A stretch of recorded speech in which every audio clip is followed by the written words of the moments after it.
우크라이나 전쟁 휴전이 몇 년째 제자리 걸음을 하는 이유를 외교 실패, 정의의 충돌, 강대국 정치로 설명하는 분석은 많습니다. 하지만 그 설명들은 모두 절반만 맞습니다. 사실 이 전쟁이 끝나지 않는 이유는 단 하나입니다. 아직 먼저 돈이 떨어진 쪽이 없기 때문입니다. 전쟁은 늘 이렇게 끝났습니다. 말이 통하지 않을 때, 외교가 막혔을 때, 도덕과 명분이 더 이상 힘을 쓰지 못할 때 마지막 결론은 항상 하나였습니다. 더 이상 계산이 안 되는 쪽이 멈췄습니다. 지금 우크라이나 전쟁은 바로 그 임계점 근처까지 와 있습니다.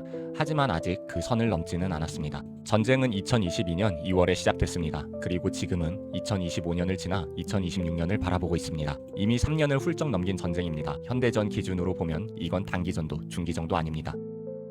완전한 소모전입니다. 더 중요한 건 이 전쟁이 더 이상 우크라이나와 러시아만의 전쟁이 아니라는 점입니다. 이 전쟁에는 미국의 정치가 얽혀있고 유럽의 경제가 얽혀있고 에너지 가격, 식량 가격, 환율, 금리까지 연결돼 있습니다. 그래서 휴전 이야기가 나올 때마다 사람들은 기대하면서도 동시에 의심합니다. 이번엔 진짜 끝나는 건가? 아니면 또 한 번의 시간 벌기인가? 이 질문이 반복된다는 사실 자체가 이 전쟁이 승패의 전쟁이 아니라 지구력의 전쟁으로 완전히 바뀌었다는 신호입니다. 최근 들어 휴전 이야기가 다시 부상한 이유는 분명합니다. 모두가 지쳐가고 있기 때문입니다. 우크라이나는 여전히 싸우고 있습니다. 그러나 2022년과 2023년과는 상황이 다릅니다. 서방의 지원은 계속되고 있지만 성격이 달라졌습니다. 초기에는 필요한 만큼 지원한다는 메시지가 중심이었습니다. 지금은 얼마까지, 언제까지, 어떤 조건으로라는 단서가 붙습니다. 숫자로 보면 더 분명합니다. 2025년 기준 미국과 EU가 우크라이나에 제공한 군사, 재정, 인도적 지원은 누적 약 2,400억 달러, 우리 돈으로 약 320조 원 수준입니다. 이 중 약 60%는 군사 지원, 40%는 재정, 인도적 지원입니다.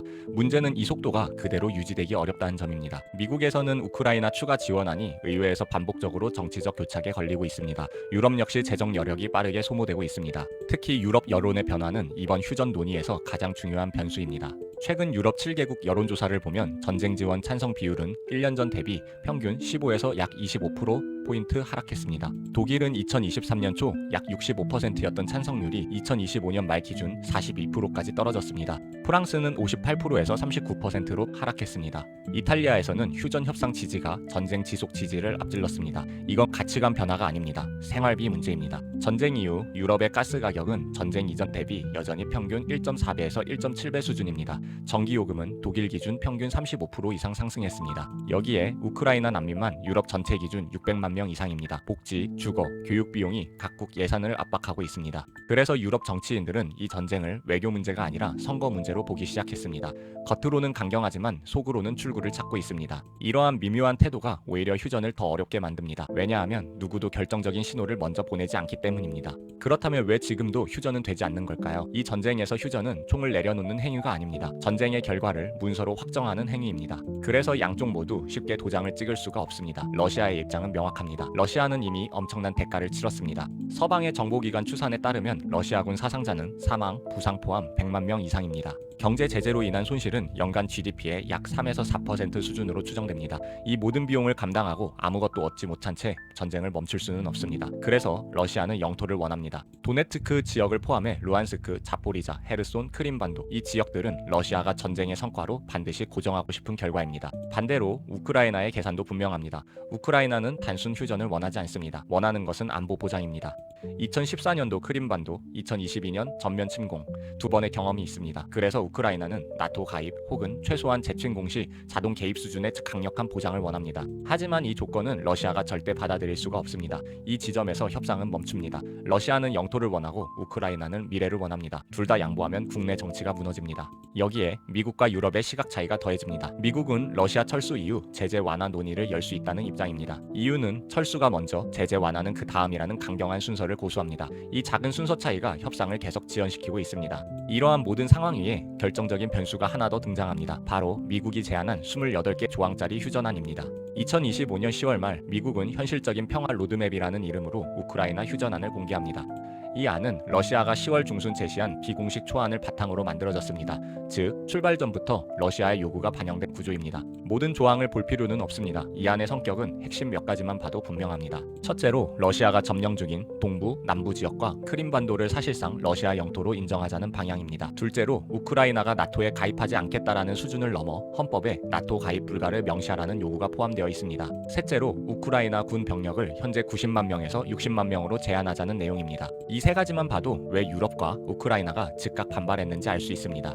이 휴전안은 전쟁을 멈추는 문서가 아니라 전쟁 결과를 확정하는 문서이기 때문입니다. 그렇다면 만약 우크라이나가 이 휴전안을 수용한다면 무슨 일이 벌어질까요? 총성은 멈출 수 있습니다. 국제사회는 박수를 칠 것입니다. 하지만 구조적으로 우크라이나는 세 가지를 잃습니다. 첫째, 영토 회복의 가능성입니다. 휴전이 아니라 사실상의 종전이 되기 때문입니다. 둘째로 안보의 자율성입니다. 나토 가입이 봉쇄되면 미래의 안전은 보장이 아니라 기대에 맡겨집니다. 셋째로 군사적 억지력입니다. 병력 제한은 다음 전쟁에서의 대응 능력을 구조적으로 약화시킵니다. 즉, 이 휴전안은 전쟁을 끝내는 대신 다음 전쟁의 조건을 미리 확정하는 선택입니다. 그래서 우크라이나는 이 안을 받을 수가 없습니다. 우리는 무엇을 지키기 위해 이렇게 오래 싸웠는가라는 질문에 답할 수 없기 때문입니다. 결국 다시 본질적인 문제로 돌아옵니다. 바로 돈입니다. 전쟁은 재정 여력이 먼저 무너진 쪽이 집니다. 러시아 정부 재정 수입의 약 35%에서 40%는 석유와 가스에서 나옵니다. 하지만 최근 러시아산 원유는 국제 유가 대비 배럴당 20에서 25달러 할인된 가격에 거래되고 있습니다. 제값을 못 받고 팔수록 전쟁 자금은 줄어듭니다. 반면 우크라이나는 동결된 러시아 자산이라는 변수를 손에 쥐고 있습니다. EU와 서방에 동결된 러시아 자산은 약 2,100억 유로, 우리 돈으로 약 300조 원입니다. 이 자산을 담보로 한 지원이 확정되면 우크라이나는 2030년까지 버틸 자금이 확보되게 됩니다. 이 구조에서는 누구도 쉽게 멈출 수가 없습니다. 그래서 휴전은 계속 거론되지만 합의는 계속 미뤄집니다. 전쟁은 복잡합니다. 하지만 끝나는 이유는 늘 단순했습니다. 더 이상 계산이 맞지 않을 때 지금은 아직 그 선을 넘지 않았을 뿐입니다. 앞으로 몇 달 돈의 흐름이 바뀌는 순간이 이 전쟁의 방향을 바꿀 것입니다. 그때서야 휴전은 문장이 아니라 현실이 될 것입니다. 이제 남은 질문은 하나입니다.